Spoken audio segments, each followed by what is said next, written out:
Hello, my confirmation friends. Thanks for joining me again for another lesson.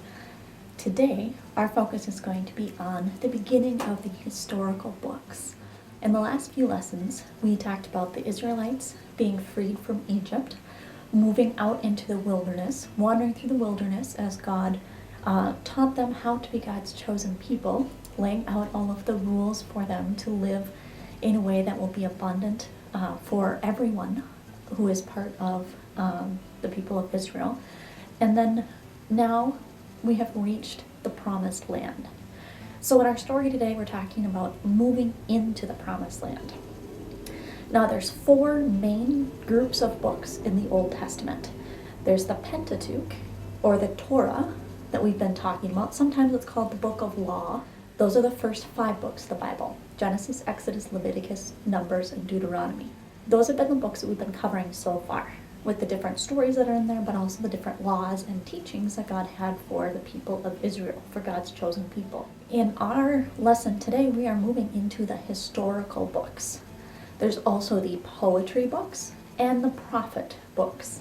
We'll get into the prophets in a couple lessons down the road. But our historical books are the books that are called Joshua, Judges, 1 Samuel, 2 Samuel, 1 Kings, and 2 Kings. And these are books that tell more of a historical look at the people of Israel and their story in this time period. But these aren't quite like history books like we would expect from reading in school today, because these history books, while they're history books telling the story, they also include songs, liturgies, hero legends, administrative lists, confections, and folktales. Even within the historical books, there's a bunch of different literary styles that we find as we read through. The historical books that we're focusing on today are the Joshua and Judges, the first 2 of the historical books. In Joshua and Judges are when the people of Israel are getting settled in the land of Canaan, in the promised land, and they're adjusting to their new life. So Joshua and Judges were both written about 7th century, 6th century BCE. Some of their texts are even older than that, back to the 11th century. But it was by the 6th century that the books were compiled into a complete story. So we start off with Joshua. And Joshua is the beginning of the entry into the promised land, a beginning of the entry into Canaan. As they're entering into Canaan, there were already people who were there. And so the people of Israel, God's chosen ones, the partner people, they needed to conquer and conquest this land. So there is some battles that take place. There is destruction of some of the Canaan things that were in this land already. The reason for this destruction was because the Canaanites worshipped a different god. And so our God, the living God, didn't want there to be any temptations of religious items from the Canaanites to tempt the chosen people, God's partner people, into worshiping a different god. So the partner people, the people of Israel, start moving into the land of Canaan. They start moving into the promised land and settling in their new lives as God's chosen people. This is the fulfillment, the completion of God's promise from Genesis 12. God's promise that Abraham would be the father of all nations and that his people would have their own chosen, given land. So this is God's promises coming true. The story of Joshua and Judges gives us God's faithfulness and presence among God's chosen people. It also emphasizes covenant loyalty, asking the partner people, God's chosen people, to remain in that covenant that we've been talking about.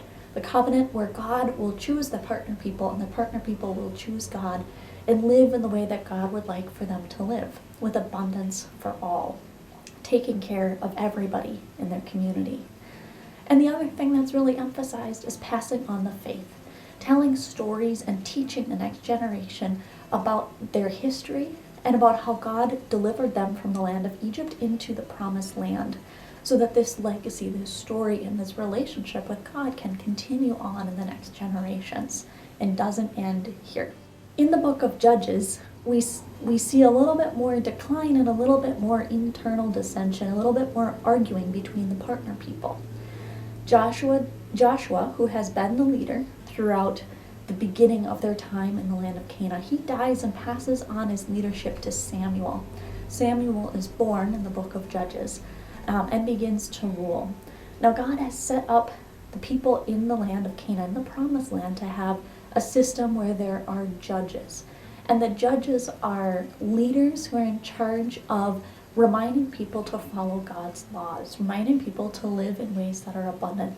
But these judges are also just humans. So the judges also live lives that really they keep messing up. They forget themselves to live by God's own rules, even though they're reminding people of the rules that God set for them to live in the promised land. So Israel is having a hard time living by this covenant and beginning to argue with each other. And by the end of the book of Judges, we see that there is a need for centralized leadership, and people start asking for a king.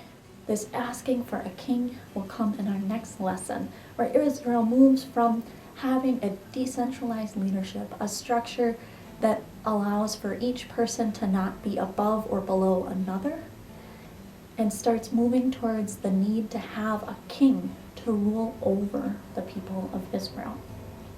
We'll talk about that more in our next lesson. Thank you all for joining me. We'll see you next time.